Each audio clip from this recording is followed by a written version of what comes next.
높임 받으시기에 합당하신 분이십니다. 우리 함께 영광의 박수 올려드리겠습니다. 우리 지금 함께 율동하시며 함께 영광 돌리겠습니다. 무화과 나무 잎이 마르고 포도 열매가 없으며 감람 나무 열매 그치고 똑같은 식물이 없어도 우리의 양떼가 없으면 쇠약한 송아지 없어도 남녀와로 즐거워하리 남녀와로 즐거워하리 나 구원의 하나님을 인해 기뻐하리라. 무화과 나무 잎이 마르고 포도 열매가 없으며 감람 나무 열매 그치고 똑같은 식물이 없어도 우리의 양떼가 없으며 쇠약한 송아지 없어도 남녀와로 즐거워하리 남녀와로 즐거워하리 나 구원의 하나님을 인해 기뻐하리라. 남녀와로 즐거워하리 남녀와로 즐거워하리 나 구원의 하나님을 인해 기뻐하리라. 무화과 나무 잎이 마르고 포도 열매가 없으며 감람 나무 열매 그치고 똑같은 식물이 없어도 우리의 양떼가 없으며 쇠약한 송아지 없어도 남녀와로 즐거워하리 남녀와로 즐거워하리 나 구원의 하나님을 인해 기뻐하리라. 나 구원의 하나님을 인해 기뻐하리라. 우리 함께 기뻐해 주께 영광 돌리세 어린 양의 혼인 잔치와 친구가 준비되어 우리 함께 기뻐해 주께 영광 돌리세 어린 양의 혼인 잔치와 친구가 준비되어 한 번만 더 고백할까요? 우리 함께 기뻐해 주께 영광 돌리세 어린 양의 혼인 잔치와 친구가 준비되어 아멘. 주님을 찬양합니다. 할렐루야 장대같이 주가 다스리네 할렐루야 할렐루야 장대같이 주가 다스리네 우리 함께 기뻐해 우리 함께 기뻐해 주께 영광 돌리세 어린 양의 혼인 잔치와 친구가 준비되어 할렐루야. 할렐루야 장대같이 주가 다스리네 할렐루야 할렐루야 장대같이 주가 다스리네 할렐루야. 찬양하시 할렐루야 장대같이 주가 다스리네 아멘. 주님을 찬양합니다. 할렐루야 장대같이 주가 다스리네 예수 이름이 주 이름이 온 땅에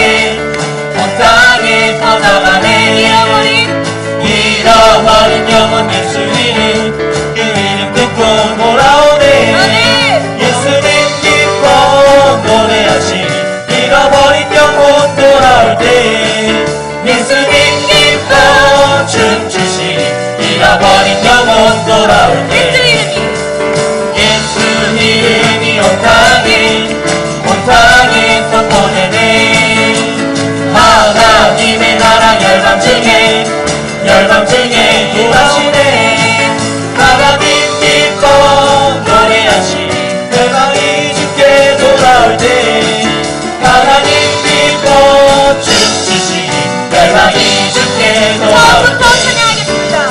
예수 이름이 온 땅에 퍼져가네 잃어버린 영혼 예수 이름 그 이름 듣고 돌아오네 아멘. 할렐루야. 예수님 기뻐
나아가올 때 우리의 마음을 드리며 낮이나 밤이나 언제나 주님만 찬양하겠노라. 하나님 오실 때까지 우리가 이 길을 가겠노라.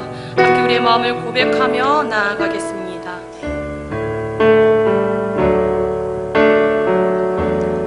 나의 소망 되신 주, 주를 바라봅니다.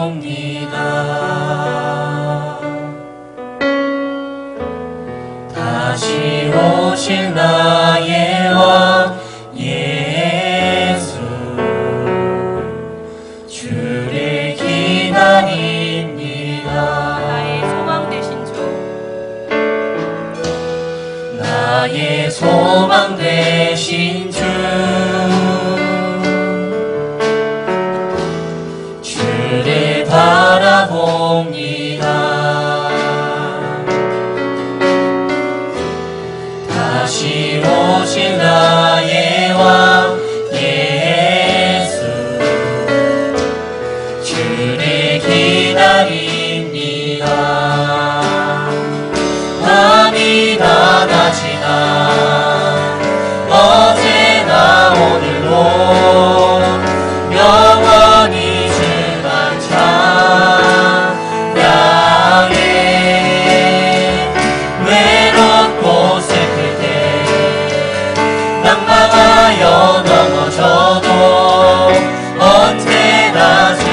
때까지 주님 주신 사명, 주님께서 주신 일들 잘 감당하고 돌아가길 소망합니다. 하나님 이 시간 가운데 주의 영으로 임하셔서 주의 말씀이 들으며 나아갈 때 우리가 다시 한번 사명이 회복되게 하시고 각자의 소명이 다시 한번 생각나게 하셔서 그 소명을 향하여 끝까지 붙잡고 나아가는 시간 될 수 있도록 말씀 전하시는 목사님 가운데 성교사님 가운데 함께 하셔서 그 말씀이 우리의 삶의 생명의 양식 되게 해달라고, 그 말씀이 우리의 삶을 변화시키는 말씀이 되게 해달라고, 말씀을 위해서 성교사님을 위해서 함께 주여 외치며 기도하며 나아가시겠습니다. 주여 주님. 할렐루야. 우리 함께 기도하겠습니다. 살아계신 하나님, 오늘 이 예배의 주인이신 주님을 높여드립니다.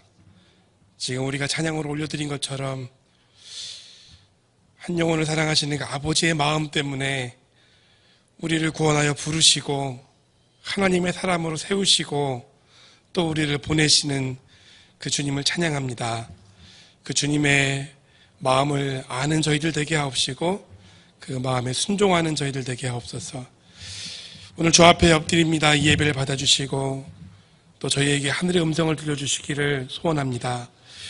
인간의 날감은 십자가 뒤에 가려주시고 우리 주의 말씀만 선포하는 종이 되게 하옵시고 또 오늘 우리 성도님들 마음 가운데 임재하여 주셔서 그 마음의 눈을 열어서 주님을 보게 하옵시고 그 마음의 귀를 열어서 주의 음성을 듣게 하옵소서.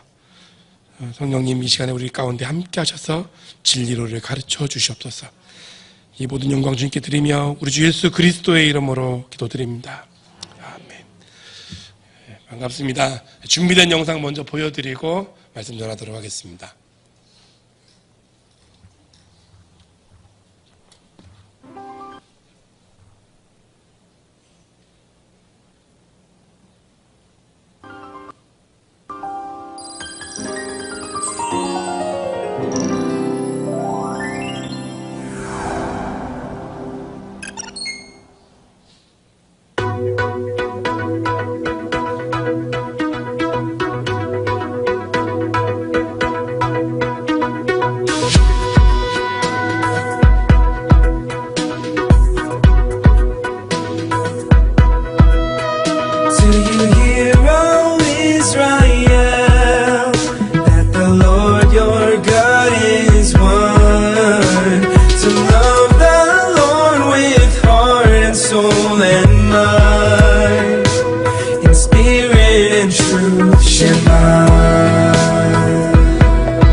사랑하는 것은 주 계명 지키고 가르치는 것, 주를 사랑하는 것은 지극히 작은 자 섬기는 것, 우리가 말로만 사랑할 것 아니요 행함과 진실로 사랑해야 할지니 이것이 우리에게 명하신 명령. 이스라엘 교회들아, Do you hear, O Israel, that the Lord your God is one, to love the Lord with heart and soul and mind, in spirit and truth. Do you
맡겨주시고요. 아프리카에서 왔습니다. 다행히 우리 충무중앙교회는 1월달에 아프리카에 오신 분이 한 10여 분 계셔서 좀 이해가 좀 쉬울 것 같은데, 제가 한국에 오니까 많은 분들이 하시는 얘기가 아프리카에서 살다 온 사람이 왜 이렇게 땀을 많이 흘리냐고. 아프리카 덥죠? 얼마나 더울 것 같습니까? 많이 덥겠죠? PPT가 준비되어 있나요? 한번 띄워주시면 좋겠는데,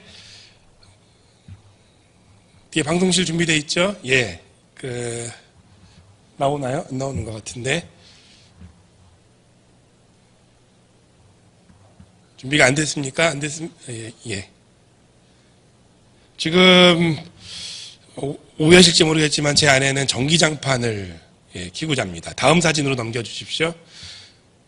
한 장 더요. 지금 연중 기온이 보시다시피 지금 19도입니다. 아침에 13도, 11도까지 떨어지고요. 춥지 않습니다. 그렇지만 덥지도 않습니다. 살기 딱 좋습니다. 이것이 아프리카입니다. 사실 아프리카에 대해서 오해하시는 분들이 많은 것은 이제 TV에서 보셔서 그러는데, 아프리카는 한 나라가 아닙니다. 나라가 54개가 있는 큰 대륙입니다. 특별히 저희가 살고 있는 케냐는 나이로비를 중심으로 해서 고도가 1800m, 2000m 도시들이 많습니다. 그러다 보니까 연중 기온이 17도, 살기 좋습니다. 30도 넘어간 날도 거의 없고요. 사진 한 장 더 넘겨주시면은, 우리 아프리카에 또 전부 다 흑인이 있다고 생각하시잖아요. 여러분들은 다 흑인이지만은 쟤는 피부 색깔이 다 다릅니다. 우리 케냐 사람들은 흑인이라고 그러면 검다라고 그러면 정말 싫어합니다. 우리들은 갈색이다라고 얘기합니다. 자세히 보시면 갈색입니다. 한 번 더 넘겨주십시오. 여러분들이 가장 흔한 것이 이제 동물의 왕국, 케냐의 동물들이 참 많이 사는 그 땅으로 알고 있죠. 제가 찍은 사진들인데 저렇게 멋진 동물들도 있습니다. 그런데 한편으로는 인구 400만이 살고 있는 큰 도시도 있습니다. 통영이 몇 만이죠? 10만 조금 넘는 걸로 제가 알고 있습니다. 나이로비의 인구는 400만. 그리고 100만이 넘는 도시가 3개나 있고요.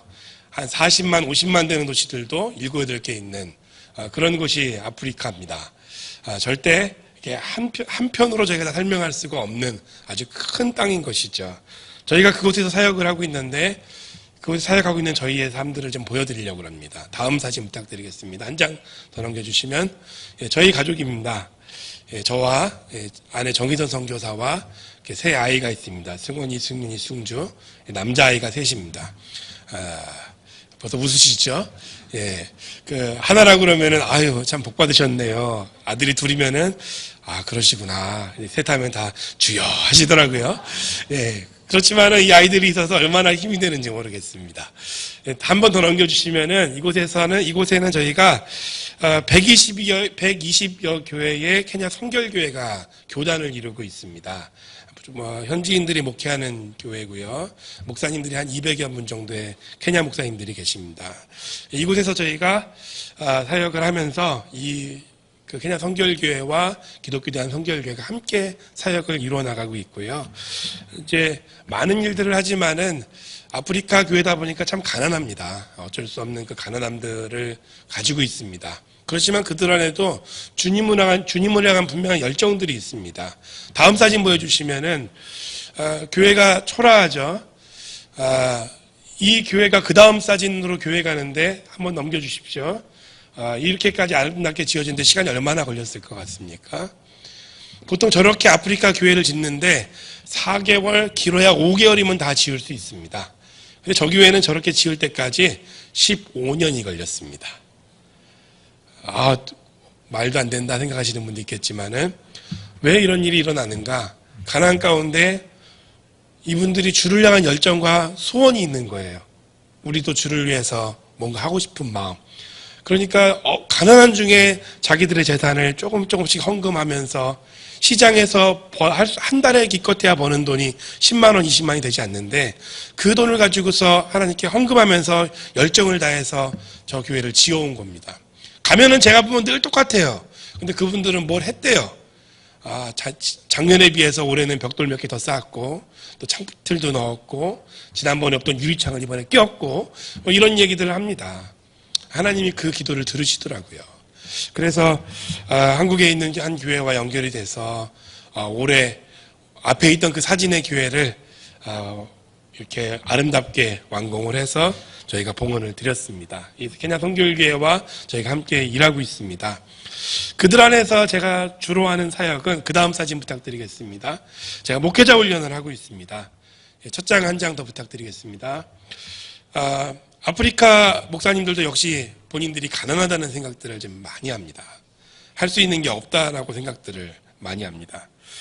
그래서 선교사를 만났을 때 항상 그들이 기대하는 것은 자기들에게 어떠한 도움을 줄 것인가, 선교사가 왔으니까 우리에게 뭔가 해주겠지, 이런 마음을 갖고 있습니다. 그래서 제가 이제 목회자 훈련을 하겠다고 사람들을 보니까 한 10여 명이 모입니다. 모여서 그들에게 이제 사역 설명을 쭉 했습니다. 근데 이제 그분들이 다 이제 역으로 저에게 질문을 하는 거죠. 그러면은 선교사님이 사역하는데 저희가 앉아 있으면은 저에게 어떤 혜택이 있습니까? 저희 교회도 줘야 되고요. 저희 장학금도 필요하고요. 생활비도 부족한데 일거리를 줄 수 있습니까? 이제 이러면 이제 제가 반문을 합니다. 여러분, 그것 때문에 선교사 만나십니까? 저는 그것이 아니라 여러분들에게 하나님 말씀을 가르치러 온 사람입니다. 정말로 말씀을 가르치면은 하나님이 여러분의 삶을 바꾸십니다. 그것을 믿으시면은 함께 했으면 좋겠습니다.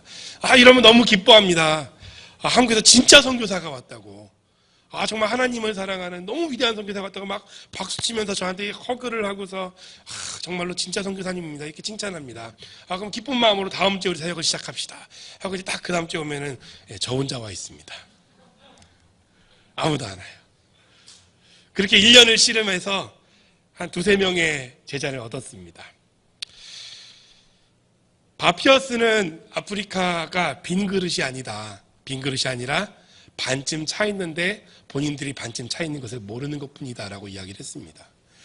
저도 그래서 그 말에 감동을 받아서 그들이 갖고 있는 반을 어떻게 쓸 것인가, 하나님께 맡겼을 때의 그것은 반이 아니라 정말 위대할 수 있다는 것을 그들에게 알려주기 위해서 이제 그들과 씨름하면서 이 목회자 훈련을 시작했습니다. 제자 훈련입니다. 말씀을 통해서 하나님과의 관계를 알아가고 복음을 알아가고 어떻게 그리스도인으로 살아가야 할지를 공부하고, 그리고 그렇게 순종할 때까지 저희가 사역을 하다 보니까 이 2-3 사람 데리고서 사역하는 것이 2-3년씩 걸리는 겁니다. 사역이 작습니다. 그러다 보니까 지난 10여 년 사역했는데 제가 직접 가르치는 사람이 10여 명에 지나지 않는 겁니다. 어떻게 보면 참 부끄럽기도 합니다. 10년 동안 뭐 했냐 말하면은 10명 양육했습니다. 참 부끄러운 고백이기도 합니다. 그런데 이제 그 다음 사진 한 장 더 넘겨주십시오. 이제 그 사람들이 가서 또 다른 목회자들과 또 교회 청년들을 양육하기 시작했습니다. 한 장 더 넘겨주십시오. 이들이 교회에 가서 교회 지도자들을 말씀으로 가르칩니다. 그러니까 그 교회 안에 하나님 말씀으로 인한 고백들이 있고 간증들이 나오기 시작하는 것이죠. 제가 가르친 사람들은 10명인데 사실은 더 많은 사람들이 그곳에서 하나님 말씀으로 양육을 받게 되는 것이죠. 믿음의 계보가 형성되어 가고 있습니다. 제가 뿌린 씨앗이 우리 목사님들에게 열매를 맺고, 또 그들이 뿌린 씨앗이 또 교회 안에 열매를 맺고, 이러다 보니까 믿음의 계보가 1대, 2대, 3대, 4대까지 쭉 가게 되는 것 같아요. 하나님이 하신 일, 또 우리 기도로 이루어진 일들을 이렇게 고백하게 됩니다. 사진을 넘겨주시면은 저희가 2년 전부터 아까 영상에서 보여드렸듯이 한 사람이 세워지면 한 사람으로 끝나는 것이 아니라 교회가 시작이 됩니다. 그래서 2년 전에 저희가 교회를 하나 개척하게 됐습니다. 우모자 빅토리 커뮤니티 선결교회라는 교회를 나이로비에서 시작하게 되었습니다. 사진 한 장 더 넘겨주십시오. 이 교회의 시작은 참 재밌습니다. 여러분, 케냐에서는 목사님이 어떻게 되는지 아십니까? 한국에서는 목사님이 되기 위해서는 신학교를 나오고 대학원 공부를 하고 전도사 4년 동안 5년 동안, 또 옛날에 우리 민 목사님 경우는 개척도 하셨어야 됐을 거예요. 그래서 그렇게 훈련을 쌓은 다음에 한 10여 년 훈련 받으면은 목사님이 돼요. 그렇죠. 근데 케냐에서는 교회를 하겠다 그러면은, 그 교회 하겠다는 몇 명이 모이면은, 개척 멤버들이 모이면은 마을 추장이 옵니다. 추장이 와서 쭉 둘러보고서 가장 똘똘해 보이는 사람에게 당신 목사하세요? 그럼 목사예요. 그럼 그 다음 주부터 그 사람이 설교도 하고 목회를 합니다. 그러다 보니까 말씀을 잘 모르죠. 여기에 있는 이 나이로비 우무작교회의 목사님도 그렇게 목사님이 되신 분입니다. 사실은 이 교회가 시작되기 전에 목회를 했었습니다. 직장 생활을 하는데 친구가 목회를 하던 교회를 버리고서 미국으로 왔다는 얘기를 듣고서 안타까운 마음에 그렇게 목사가 된 거예요. 마을 주장이 와서 네가 설교해라 하니까 예 하겠습니다 해서 그렇게 2년 3년 동안 목회를 잘 했어요. 교회도 제법 잘 모였어요. 그런데 그 친구가 와서 다시 돌아오면서 이 조셉 목사님을 쫓아내버린 거예요. 여러분, 조셉 목사님이 저 사진에도 있고 앞에 세 장의 사진에 다 있었는데 다 똑같은 얼굴로 안 보이죠? 예. 그분 안 드시는 게 정상입니다. 예, 자꾸 오셔야 보입니다. 근데 그분이 그렇게 해서 상처받은 마음을 가지고서 이제 어떻게 소문을 듣고서 저희에게 찾아온 거예요. 도와달라고. 그래서 그분과 저희가 아까 말씀드렸지 2, 3년 동안 말씀을 잘 훈련했어요. 지금 저희가 한 5년 정도 교제를 했습니다. 하나님 말씀으로 그분 마음에 변화가 생겼어요. 삶의 변화가 생기고 간증이 생기고 순종이 생기니까 영향력을 갖습니다. 그래서 어느 집에 들어가서 친구들과 말씀을 나누는데 그 집에 있는 그 친구들과 또 식구들이 야, 내가 이런 복음은 처음 들어봤다. 다음 주에 한 번 더 했으면 좋겠다. 그래서 매주 모이기, 저렇게 가정에서 매주 모이기 시작한 거예요. 그러다가 그 중에 한 가정이 옆 동네로 이사 갔습니다. 근데 이 옆 동네 이사 간 사람들이 또 그 이웃을 불러놓고 내가 이런 얘기를 들었는데 너무 좋다더라. 그래서 그 지역에서도 또 이 조셉 목사님을 불러서 같이 말씀을 나누니까 이 두 개의 가정교회가 시작이 된 겁니다. 길거리에서 10대 아이들을 데리고서 복음을 전했는데 이 아이들이 또 10여 명 모인 거예요. 이렇게 해서 이 우모자 빅토리 커뮤니티 처치가 시작이 된 겁니다. 하나님이 그렇게 길을 여시더라고요. 한 사람이 바뀌니까 교회가 시작이 되더라고요. 지금 그래서 3개의 가정교회에서 한 40여 명이 한 교회를 이루고 있습니다.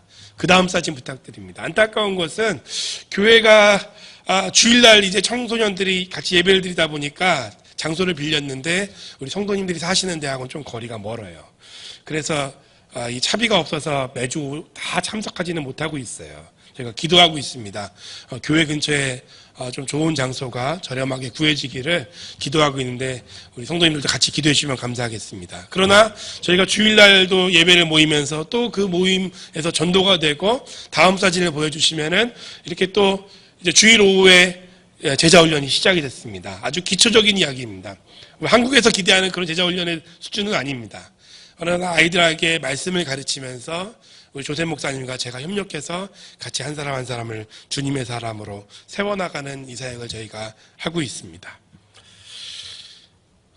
다음 사진 넘겨주시면은 저희 가정이 케냐로 파송된 이유는 거기에 신학교가 있기 때문에 그랬습니다. 신학교가 1994년부터 운영되었는데 2008년에 어려움 가운데 문을 닫았습니다. 그래서 이 신학교를 재건해달라는 요청을 받아서 저희가 케냐로 가게 됐습니다. 근데 재건할 수 있는 환경이 아닌 거예요. 그래서 하나님의 인도하심과 또 은혜를 주실 때까지 저희가 기다렸습니다. 함께 기도했습니다. 그러면서 그 긴 얘기를 오늘 다 할 수 없지만은 현지인들도 변화되어서 월급을 달라고 하던 지도자들이 이제는 자원해서 자기의 재정을 내고 와서 같이 봉사를 합니다. 학생들도 거의 공짜로 그냥 얻어먹을 생각으로 이 신학교에 오던 학생들이 이제는 자기들이 학비를 다 내고 또 자기들이 할 수 있는 노력들을 다 해서 이 신학교를 시작을 하게 되었습니다. 작년에 그래서 한번 해보자 했던 겁니다. 이 신학교의 위치가 나이로비에서 한 500km 떨어져 있습니다. 길이 안 좋다 보니까 12시간 정도 운전해야 됩니다. 12시간 정도 운전하는 부시아라는 곳에서 시작했는데 학생들이 지금 1학년, 2학년 합쳐서 15명이 있습니다. 다음 사진 부탁드립니다. 지금 신학생들입니다. 잘 보이시는지 모르겠지만은 나이가 적어 보이진 않을 겁니다. 그냥 다 까매 보이시죠? 예, 구분이 안 되실 것 같아요. 20대도 있습니다. 근데 저 중에 3분은 69세십니다. 대단하죠? 무슨 69세에 신학을 해? 라고 생각하실 수 있겠는데 아까 말씀드린 겁니다. 말씀을 배우고 이 성경을 배운 다음에 목회를 하는 게 아니다 보니까 69세까지 몇십 년 동안 목회는 했는데 제대로 성경을 한 번도 배워본 적이 없는 거예요. 그분들이 그래서 말씀이 갈급해서 온 겁니다. 와서 말씀 가르쳐달라는 거예요. 어떻게 시작하나 막막했던 일인데 하나님이 이렇게 열어주셔서 저희가 1년 반 정도 지금 운영을 해왔습니다. 작년에 시작할 때는 그냥 한번 해보자였어요. 되나 안 되나 한번 해보자. 그랬는데 이분들이 그런 얘기를 하는 거예요. 전성교사님, 이 좋은 거를 왜 이제야 해주십니까? 좀 진작에 와서 하시지. 이렇게 말씀 배우는 게 너무 좋은데 다음에 뭐 배웁니까 우리? 우리 다음 주에 바로 하면 안 되나요? 이 60세 넘은 그 할아버지들이 이런 얘기를 하는 거예요. 제가 좀 무섭습니다, 현지인들에게. 숙제 안 해오면요 막 혼내요. 근데 신학교라고 제가 봐주지 않아요. 나이가 60 넘으셨다고 봐주지 않아요. 숙제 해오라고 2주 전부터 아무리 이렇게 광고를 해도 또 그냥 아무것도 안 써가지고 그냥 온 거예요. 그래서 첫날부터 막 혼내고서 목사님 이렇게 하시면 안 된다고, 이거 밤새라도 해야 된다고 막 혼냈죠. 근데 진짜 그 60 넘은 할아버지가 눈물을 흘리면서 밤을 새서 그 숙제를 다 하시는 거예요. 감동이 오는 거죠, 저에게도. 한 번 해보자 했는데 안 할 수가 없더라고요. 재정도 부족합니다. 저희가 이사회가 같이 섬겨주시는 분이 많지 않다 보니까 이걸 운영할 만큼 충분히 공급되지는 않아요. 그런데도 하나님이 감동 주시는데 선교사가 가야죠. 순종해야죠.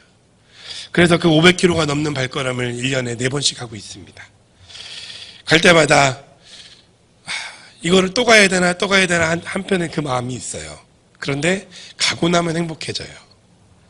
가서 그들하고 말씀을 한 주, 2주 동안 나누고 나면은 정말 기쁨이 충만해집니다.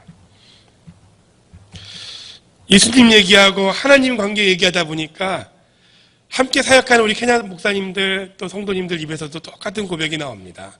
그 고백이 뭐냐면은 제 삶이 달라졌어요 라는 고백이에요. 저를 만났기 때문이 아니지요. 하나님 만났기 때문인 줄 압니다. 오늘 우리도 그 하나님 만나면 우리 인생이 달라질 줄 믿습니다. 오늘 우리 여기에 계신 성도님들의 삶 가운데 하나님과의 만남이 이루어지기를 축복하며 소원합니다. 오늘 우리가 읽은 말씀 빌립보서는 사도 바울이 기록한 서신인데 사도 바울은 참 고생을 많이 한 선교사입니다. 근데 그가 감옥에 있으면서도 이 빌립보서에서 기쁨에 대해서 얘기합니다. 오늘 본문도 내가 주 안에서 크게 기뻐함은 이라고 말씀을 시작하지요. 그래서 오늘 선교사로 또 그리스도인으로 이 땅을 살아가는 저희에게 주는 교훈이 아주 귀한 교훈이 있습니다. 여러분, 예수님을 위해 산다고 하는데 기쁨이 있습니까? 이 질문 참 많이 하게 됩니다. 사역을 하면서 항상 기쁘면 좋은데 기쁠 때가 있어요. 그런데 기쁨을 잃어버리게 되는 순간도 있다라는 겁니다. 어려움이 많습니다. 다른 문제가 생깁니다. 기쁨을 한번 경험해 본다는 거하고 그 기쁨이 매일 지속된다는 거는 다른 문제더라고요. 이렇게 2, 3년씩 훈련했으니까 얼마나 귀합니까? 그분들에게 간증을 많이 들어요. 우리 교회가 달라지고 이런 역사도 일어나고 우리 교회에 하나님의 역사가 너무 크게 일어났습니다. 기쁜 마음을 가지고 기대를 가지고 그 현장에 가서 같이 보니까 기대에 못 미치는 거예요. 아니 말은 이렇게 크게 얘기했는데 가보니까 정말 그만한 열매가 없는 거예요. 그러니까 제가 속았나 싶기도 하고 답답하기도 한 거예요. 이 사람이 거짓말했나? 근데 여러분, 우리 인생에도 그런 일들이 얼마나 많이 있습니까? 항상 잘 되고 좋을 때만 있으면 좋은데 우리 기대에 못 미치고 어려울 때가 참 많습니다. 마음대로 안 되는 일들이 너무 많아요. 그렇죠? 저희가 이제 남자아이들 셋을 키우면서 가장 염려하는 게 뭐냐면은 이 아이들이 한국말 잊어버리고 한국 문화를 잊어버리는 것이 가장 염려가 됩니다. 아무리 케냐에 살지만 그래도 한국의 아이를 좀 자랐으면 하는 마음이 있습니다. 그래서 그 아이들에게 위인전을 좀 읽혔습니다. 그 후라고 하는 만화책인데요. 이게 무겁습니다. 제가 케냐에 가져갈 수 있는 집이 40kg밖에 안 되는데 이 50kg가 넘는 이것을 돈 많은 비용을 지불하면서 가져갔어요. 가져갈 때 아버지의 마음은 이런 거죠. 이 아이들이 위인전 읽고 나도 저렇게 돼야지, 이런 마음을 아이들이 꿈꾸기를 바라는 아버지의 마음 아니겠습니까? 그래서 열심히 읽혔어요. 읽힌 다음에 이제 아이들이 많이 읽었으니까 좀 물어보기로 했어요. 이제 어떻게 읽었나, 어떤 이제 교훈을 받았나 이제 보여주려고 아이들에게 물어봤어요. 둘째 아이가 그러더라고요. 야, 어떤 이야기 읽었냐? 그냥 어떤 좋은 사람 얘기예요. 그러더라고요. 그 사람이 무슨 일 했는데, 좋은 일 했어요. 답답한 거예요. 그때부터 막 걱정이 되는데, 그래서 결론이 뭐냐? 다 죽었어요. 이게 맞는 얘기인데 속이 타진 거죠. 참 이렇게밖에 못하나. 그래서 이제 큰아이에게 물어봤어요. 그래, 이제 큰아이는 좀 나은 대답을 하겠지. 그래서 큰아이에게 똑같은 질문을 했더니 이 큰아이가 그럽니다. 아빠, 유명한 사람은 다 학교를 중간에 관뒀어요. 그래도 본인도 학교를 안 다니겠대요. 여러분, 자녀 교육이 마음대로 안 됩니다. 신앙생활도 생각대로 안 됩니다. 사역도 그래요. 사도 바울은 오늘 말씀에서 그 기쁨을 다른 말로 자족이다라고 표현을 합니다. 자족하는 마음. 배부르든 배고프든 풍부하든 궁핍하든 주신 것에 만족하고 감사하며 살아가는 그 마음을 자족이라고 말합니다. 그래서 그것을 13절에 이렇게 표현한 거죠. 구체적으로. 내게 능력 주시는 자 안에서 내가 모든 것을 할 수 있느니라. 여러분 13절 말씀을 이렇게들 많이 생각하시면 오해입니다. 기도하면 무엇이든지 구하면 다 할 수 있고 믿음으로 불가능한 것은 없다. 이렇게 읽으시면 이 말씀은 좀 오해하시는 거예요. 문맥상 그 의미를 살펴보면은 어떠한 형편이든지 주신 것에 맞춰 살아갈 수 있다라는 의미가 됩니다. 각 사람에게 주신 능력이 다르죠. 사역도 다릅니다. 주신 만큼 살면 되는데 선교지에서 제가 다른 사람과 비교하기 시작하고 또 제 마음에 어떠한 기준을 정해놓고서 그만큼 막 욕심을 내다 보니까 인간의 연약한 마음이 성령님과 멀어집니다. 하나님의 음성을 듣지 못하게 됩니다. 그 대신 그 마음에 욕심이 채워지고 하나님을 바라보고 하늘의 상급을 바라보는 것 대신에 이 땅에서 이루는 업적과 사람들의 칭찬에 우리의 마음과 눈을 빼앗기게 되는 거죠. 그러니까 어떻게 됩니까?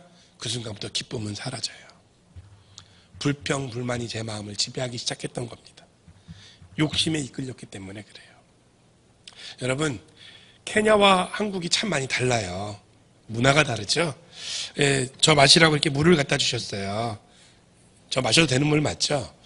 잠깐 마시겠습니다. 근데 한국 사람들은 꼭 물을 따를 때 위에 손가락 하나, 두 개 정도의 공간을 비워놓고 따릅니다. 그렇죠? 왜 그렇죠? 물이 흐르지 말라고. 근데 제가 이 컵을 딱 여는 순간 이 비어있는 것을 보고 살짝 기분이 나빠요. 왜냐, 케냐에서는 물을 가득 넘치게 따릅니다. 그래서 차를 주든 커피를 주든 물을 주든 저에게 가져올 때 조금 흘러 넘쳐야 됩니다. 그래서 이제 옆에 묻은 상태로 바닥이 약간 흐른 상태로 저에게 갖다 줘야 저를 환영한다는 의미가 돼요. 만약에 이렇게 갖다 주면 무슨 얘기인지 아십니까? 빨리 집에 가. 그래서 이거 컵을 보는 순간 설교 짧게 하고 집에 가라는 얘기인가? 생각해서 기분 나쁠 뻔했습니다.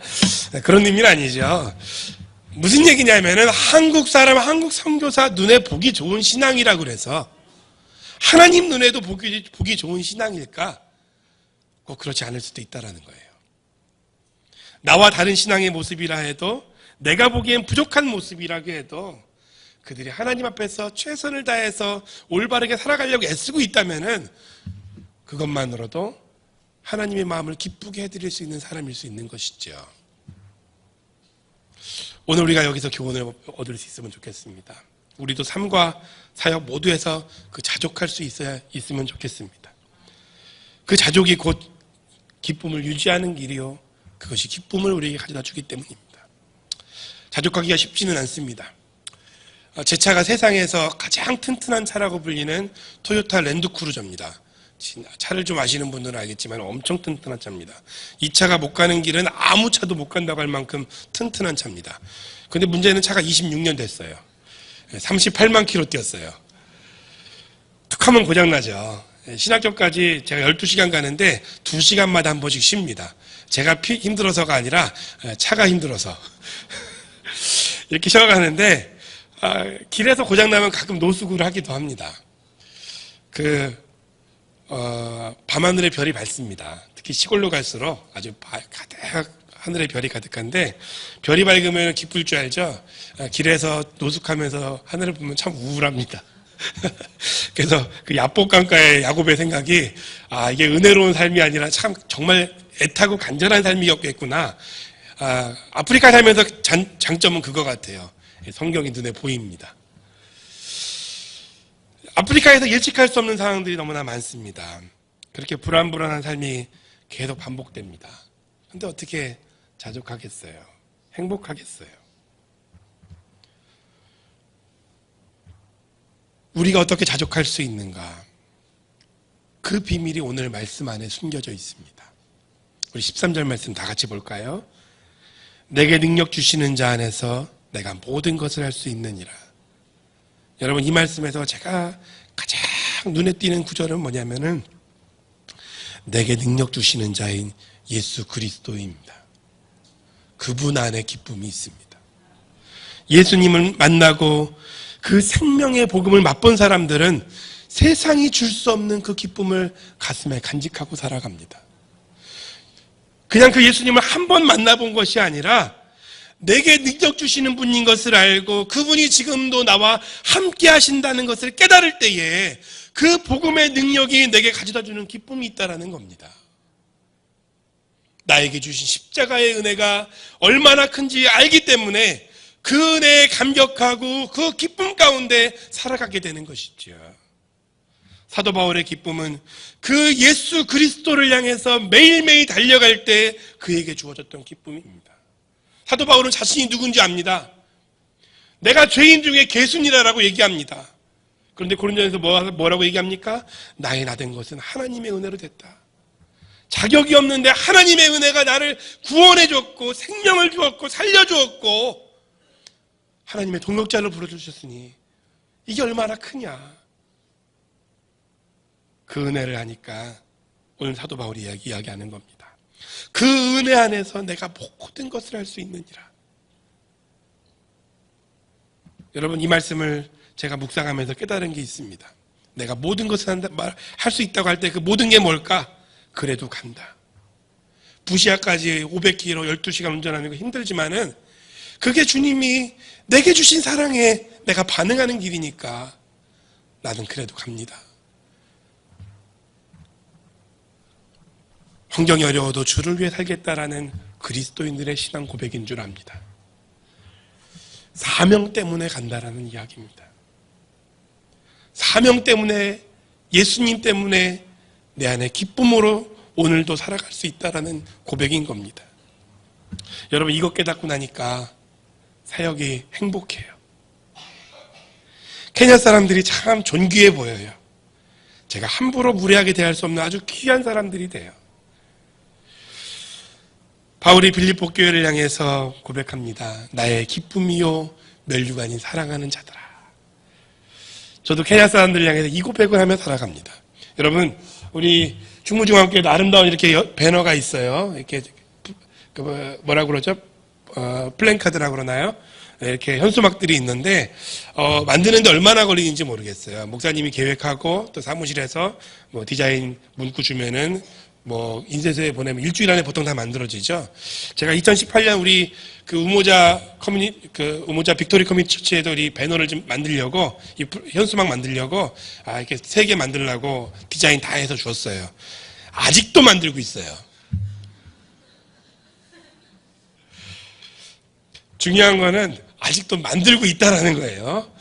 12월에 나오면 이제 2018년이라는 걸 빼고 2019년으로 넣어서 만들어야 되나 생각도 하고 있는데, 그래도 사랑스러워요.